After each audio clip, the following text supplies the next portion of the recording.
Bismillahirrahmanirrahim, lesson 10. So this is further elaboration of habit to begin with the end in mind. So the chapter is that one leads to the other. You are free to make choices, but for every choice there is a consequence. This is like a stick. You can choose the one end of the stick, but you cannot choose the other end of the stick. For example, if you have a test tomorrow, you have multiple choice. For example, you can play, you can do preparation for the test, or you can sleep, or you can just roam around. So these are some of the choices which are available to you. So you are free to choose any of the choices, but you are not free to choose the consequence. For example, if you will not study before the test, you will not get good grades.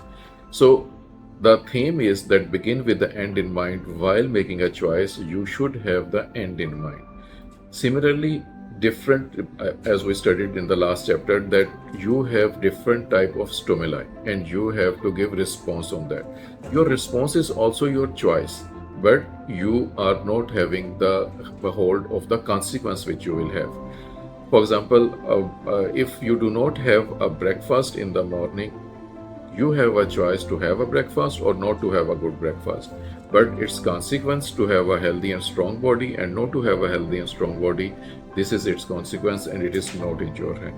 So you are free to choose one end of the stick, which is choice, but you are not free to choose the other end of the stick, which is consequence.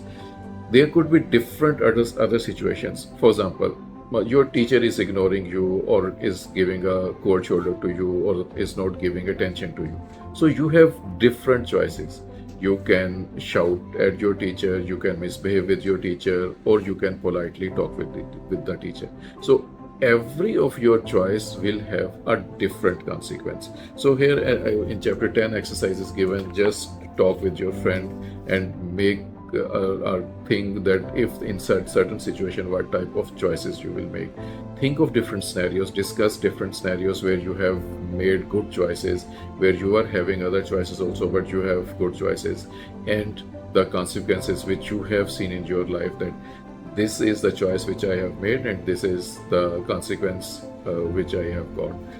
Please remember, every man is the product of the choices he has made in his life. So whatever choices we are making in our life, we are product of those choices. Thank you.